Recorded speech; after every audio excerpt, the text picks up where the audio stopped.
This is the Elevate Construction Podcast, delivering remarkable content for workers, leaders, and companies in construction wanting to take their next step.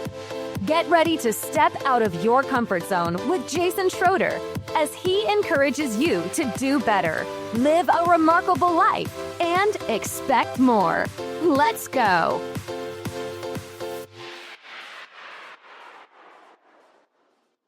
Welcome to the Elevate Construction Podcast, where we bring you the best resources in the industry.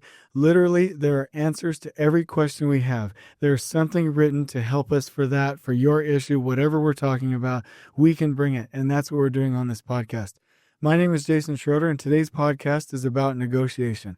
Now, if that has turned you off or you're not interested in that, please stop. This is an absolute game changer. I'm talking about being able to get trainings, negotiate change orders, negotiate better with your family, negotiate in any situation. These are tried and true techniques. The author of the book that I'm going to recommend was a hostage negotiator and has masterminds. He's world famous. He has books. And on his website, you can check out anything that you need to know about negotiation, and it will work. I promise you that each one of these techniques, if you follow what he says, it will work. It is a game changer. Today's podcast is about negotiation. So I've actually already given you the answer. Why would you want to listen? It's because, or let me ask you the questions. Do you want to be a better negotiator? Do you want help with change orders? Do you want a better way to deal with a general contractor? Or if you're a general contractor, do you want a better way to negotiate fairly with trades? Now, here's what I want to say.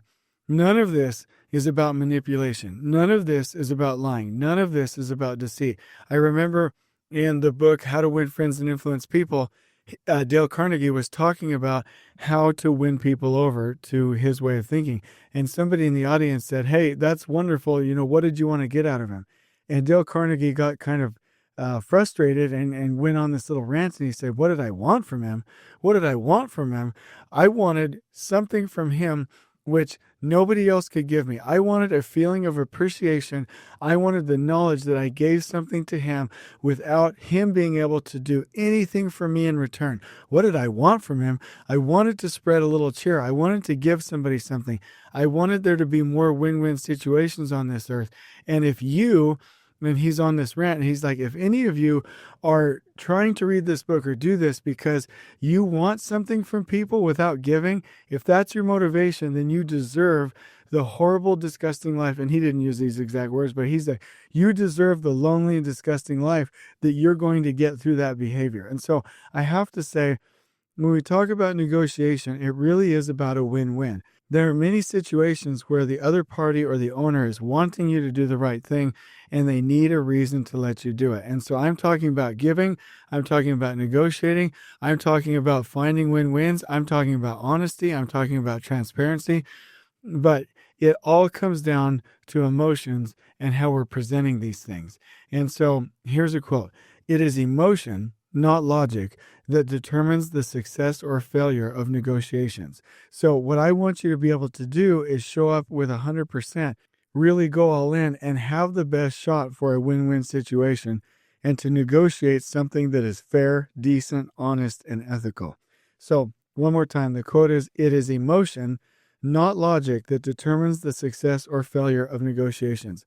And if you ever doubt that, and you can, totally fine, but if you ever doubt that, how often have you negotiated or argued with your spouse and used logic and had it not, be received well at all? Meaning you're giving them logic, reasons, context, everything, and they're just not getting it because their opinions, their reception, the negotiation, the verbal communication is all based on emotion. So how are we showing up in that way? So let me give you a little bit of a story. And again, I just have to say, nobody has any idea what project this is. Nobody can guess. You're not even going to get close. Even if you've looked on LinkedIn, you're not going to know what project I'm talking about. But I know of a story of a project manager who read this book and learned about negotiation. And not only did he employ this with proper negotiations at the end of a few projects, but also in a very particular instance with an owner, with a change order, he was able to put these practices to work. Now, everything that he was negotiating was fair. It was a win-win. It was actually things that were pre-agreed upon. But in this situation, the tendency on the other side of this negotiation was to deny the request for this situation, for this fair situation that he was negotiating.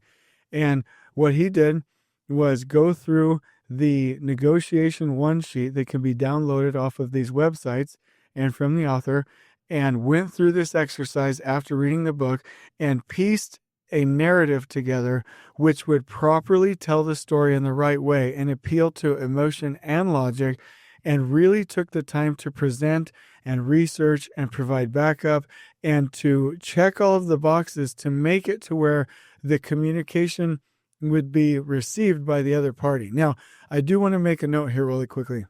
When we talk about negotiation, and I'm saying it's not lying, it's not manipulation, here's what I'm saying. Most people, if they're presented the right facts and the right emotional connection with something, will fairly judge the situation. But how often do we have owners that are being used and abused by trades? How often do we have owners that are used and abused by general contractors? How often do we have situations where there's no trust? And so negotiations really is about presenting the information in a way that it builds trust, builds understanding, builds rapport with the other person, and they can actually make a fair decision. How many times do we get into negotiation situations where there's no trust, there's accusations, there's all of these different things which don't even allow the other parties to even consider the facts? Because the point is, even if you go present things with the proper negotiation techniques, all you're doing is getting the right data to them so that they can assess and accept it. There's nothing that says once they have all of the data and the information that they have to accept the negotiation. That's still their choice. Nobody's forcing them. There's no manipulation, and everything is above the table. Everything is transparent. Everything is honest. Okay?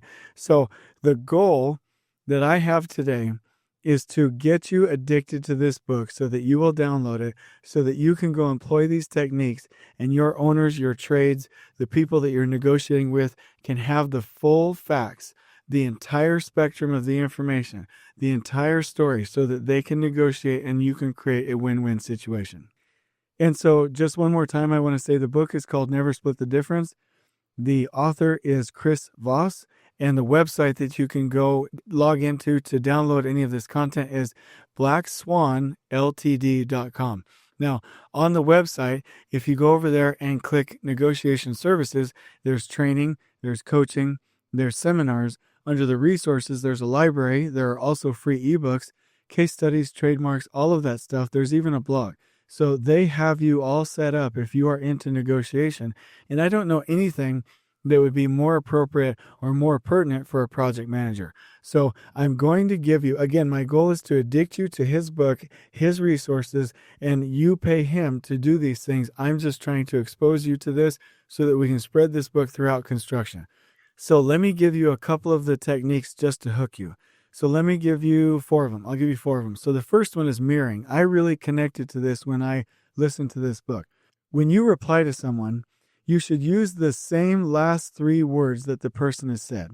For example, if somebody says, "I can't believe you were so insensitive," you can repeat, "so insensitive," or "I'm sorry that I was so insensitive." People are drawn to what's similar and are distrustful of things that seem alien or different. So if they hear their same words back, it creates rapport, it builds trust.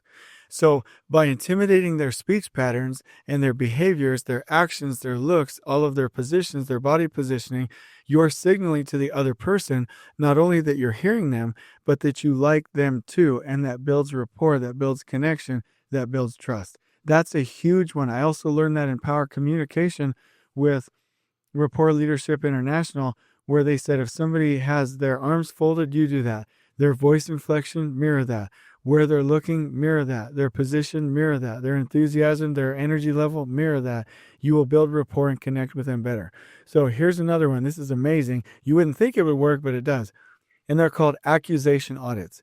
You use an accusation audit when you label your counterpart's negative emotions about you specifically by listing every bad thing they could say about you at the beginning of the negotiation, nipping it in the bud or getting it over with. For example, you could say, listen, I totally understand if you think I'm withholding information from you, trying to confuse you, or even outright lying to you.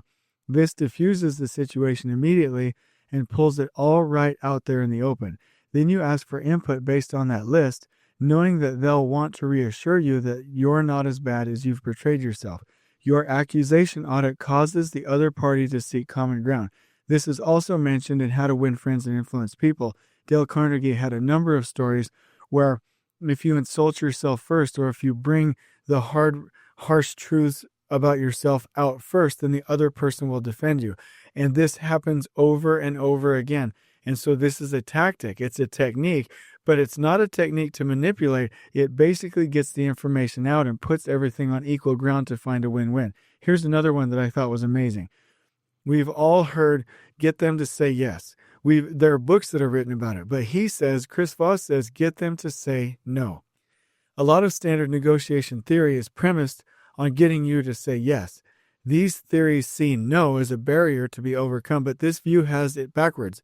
You want your counterpart to say no. Why would you want them to do that? Because it puts them in a position of control. They're setting boundaries and demonstrating their autonomy. You're clearing the way for real negotiation by giving them the freedom and agency to draw their own limits. By getting them to identify what they don't want, you can get down to what they do want. And once they reveal what they really want, then you have the ability to effectively and properly and ethically negotiate.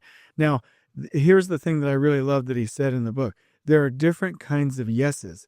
We've all received a yes that was insincere. I'm not going to do anything about it. I'm just going to say yes because I don't want you in my face. The other yes is kind of like, okay, I'm not committal, but, kind of a yes. And then there are even other yeses in between, but then there's a real yes. Yes, I will commit to do it. If you get people saying false yeses, insincere yeses, what good is that? We've all seen that happen, and it's it's almost even worse, because when somebody says no, at least you don't waste your time. If somebody gives you a false yes, then you're wasting your time thinking that you're actually going to do it. That is really bad. We need to get people saying no, give them the power, make them feel like they're in control. Then when you get a yes, you know it's an authentic yes. One more, calibrated questions. When you hear something you don't like, don't just say no. Ask open-ended how or what questions like, how am I supposed to do that? Or what are we really trying to accomplish here? They prompt longer answers, which reveals key information. They also introduce ideas and requests without seeming pushy or aggressive. You can ask without asking, meaning instead of closing it off and getting defensive, you put the problem in their hands, again, giving them control, but it makes them think about how are they going to take care of your needs as well, unless they're just really obstinate and we're not willing to go that direction. This works most of the time. Crucially, calibrated questions put your counterpart to work helping you. They're giving you the answers and helping you solve your problem. And lastly, they'll buy into the solution and commit to it because they think it's their idea. This works every time. I remember a general superintendent one time, I would always have to plant seeds, and these were for good things that would help his career. I wasn't manipulating him. I would bring it up, and then a month later, 6 weeks later, he'd say, Jason, I have an idea. And it was that same idea that I planted earlier on. People need to think that it was their idea. And so why do I mention this? So I just given you 4 little snippets. There's like 100 more great, wonderful concepts in this book. Even 1 or 2 of them will make a difference in your negotiations. So why am I telling you this? The industry condition is people don't know how to negotiate, and we're losing money, and we're being reduced to fighting, and we're hurting our relationships, and we're in hopeless situations with lots of fee loss when there's probably buckets of money out there that are appropriate for what we're asking for, or solutions there, but we're not negotiating properly to find that win-win situation. So here's the challenge. I'm actually right now, as I'm recording this podcast, I'm looking on the website, and I logged into blackswanltd.com, okay, and I looked for the negotiation one-sheet PDF. And if you go in there, give them a little bit of information, not a big deal, you can download that. And then once you download it, you have your first tool once you finish the book to start negotiating. So this thing is broken up into different sections. So first, it's clarify the goal. So on this worksheet, what you do is you write down what is the specific scenario that represents the best case. Okay, write it down. And at the beginning of the negotiation, you are going to open with that. And then you summarize, the second section is summarize a couple sentences about the known facts that have led up to the negotiation. And what you're trying to get the other person to do is say, that's right. It's like an examination for discovery. What are we actually dealing with here? And then you'll go into the accusation audit. Once you clear the facts and you're ready to enter the negotiation, you would say things like, it seems like blank is valuable to you. It seems like you don't like blank. It seems like you value blank. It seems like blank makes it easier. It seems like you're reluctant to blank. Basically, you're going to assume all of the worst things that they might be thinking, bring it out into the open, and then if they're bad enough, not the other person, but if the accusation is either accurate or worse than maybe they're even thinking or that you're thinking, the other person will start to defend you. The other person will start to clarify the things that are and are not a problem. You will get more data, which brings you into the next situation. The calibrated questions to reveal value and overcome any of the potential deal killers. So you can talk about, what are we trying to accomplish? How is that worthwhile? What is the core issue here? How does that affect things? So when they're telling you no, when they're being resistant, you don't just get up and get frustrated and start to get pissed off and get angry and start an argument. You start to say, how does that affect things? How does this fit into what the objective is? Okay, here's some more. How does this affect the rest of your team? How on board are the people not on this call? What do your colleagues see as their main challenges in this area? And let me tell you a couple of questions that will identify and diffuse deal-killing issues. Here they are. What are we up against here? What is the biggest challenge you face? How does making a deal with us affect things? What happens if you do nothing? What does doing nothing cost you? How does making this deal resonate with what your company prides itself on? Now, if you start asking questions like those and you prepare in advance, then those can really diffuse the situation, get more information, and additionally, like I said before, get the other person in the negotiation helping to solve your problem. Now, here's the key. If you're like, yeah, I love those questions, you have to write those out ahead of time. Download this sheet. Download this sheet from the Black Swan website and actually type it in and have this ready when you make that phone call or you go into that meeting or you do those things, and you will be ready to properly and effectively negotiate. And then once you're done with those questions, you can then start to label. It seems like blank is important. It seems like you feel like my company is in a unique position to blank. It seems like you are worried that blank, meaning you are going to summarize it. You are going to follow up with the data that you have mined, and then you're going to get to the non-cash offers is what this sheet lists here at the end. Then at the end of the negotiation, you're into the offers section, meaning what things are possessed by your counterpart that would be valuable to you, and what non-cash items do you have that would be valuable to your counterpart. And usually at the end of this, you can get where you want in the negotiation to a win-win if you follow all of these steps. And so let me summarize them one more time. Open with the goal. What would be the ideal situation? Summarize all the facts. Do an accusation audit to get all of the negativity, the possible accusations that they have out on the table, and get them defending you. Then use calibrated questions to get them solving your problem so that you can get to a win-win. Then follow up afterwards by labeling the situation and clearly naming what's going on. And then you can get to the offer situation, the offer point of this negotiation, where you find out what they can and will offer and what you can and will offer, and you can get to the end of the negotiation. So this sheet was fantastic. I've used this before. In that story that I told you, that project manager put together a little presentation, put together a PowerPoint, listed out on these worksheets the exact strategy, and was able to negotiate a fair change order, which was a win-win. And I promised you he would not have been able to achieve that without this negotiation sheet. And I heard later with that same project manager that he had negotiated upwards of about $1 million in the favor of a win-win situation by using these same techniques. Let me tell you a little closing story for me.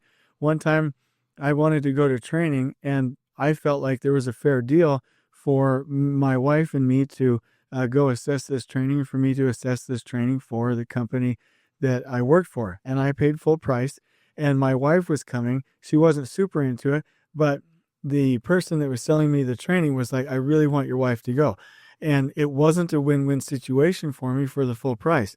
And so I went through the techniques that they taught me in this book to get to an eventual price, which was a third of the original price. And we were able to get to that win-win situation because we evaluated the course. I was able to scale that course. I was able to attend that course. And my wife was able to attend that course for a price that I was able to afford. And the price, again, was a third of what the original price was. It was absolutely fantastic. There's one more trick that I have to tell you about. And you know what? I'm going to tell you on this podcast because most other people won't know about this technique. It's in the book, but this works every time. Have you ever sent an email out or a message and people start ghosting you? There's no reply. Nobody cares. If you send a reply like, have you given up on this? Just one single sentence in an email. Chris Voss promises that they'll reply. And so I've tried that like 5 or 6 times. Not to be manipulative, but if I'm talking about safety or I'm talking about an HR issue, I'm talking about something else, and people are ghosting me, and I send an email, have you given up on this? They will immediately reply. This is the kind of content that is in this amazing book. So my challenge is download the negotiation one sheet and download Never Split the Difference and read that book and start using it. And if you are a superintendent, send this to every project manager and project engineer that you know, because the better they're able to negotiate, the better they're able to pay for the things that you need in the field. Also check out their website, blackswanltd.com. Now, these are just direct quotes. Everything that they produce, they own. I want to point you in their direction. But it's so important that people in construction know these techniques because we need more integration. We need more win-win situations. We need more trust. We need more of this kind of a thing. And so in closing, the vision for this is that we have better, fairer situations, that we have better relationships, that we have more trust, we have more win-win situations, we have more people that aren't losing it in the shorts for financial positions when there is money to pay for things, that project managers and PEs don't feel like they're in a hopeless scenario, that trades and GCs and owners will talk to each other better, and that this book will clear up an aspect of your life that will make it more remarkable for you. So that's really the goal. I'm bringing this information to you because the bottom line is my goal is to read the best books and share that information and get it to you as quickly as you can. Every PM needs this. Please accept the challenge to send this. If you also want any clarification, you want to do a follow-up podcast, you want to do an interview, if you want to give us feedback for any of this stuff, please email me at jason@elevateconstructionist.com or reach out to me on LinkedIn or Facebook or however you want to. We want to make a connection with you. We hope this information is impactful. I've been waiting to do this for quite some time, but I figured the time is right now. This is one of the best podcasts I've ever done, not because of my presentation, but because the value that you get will be 10, 50 times what you think you're going to get. So please go act on this and also give me feedback. Until we meet again, let's go learn how to negotiate. Let's go live a more remarkable life. Let's find those win-wins. On we go. Please join us next time in elevating the entire construction experience for workers, leaders, and companies coast to coast. If you're enjoying the show, please feel free to share with your construction colleagues and help us spread the word by rating, subscribing, and leaving a review on your preferred podcast listening platform. We really appreciate it. We'll catch you next time on the Elevate Construction Podcast.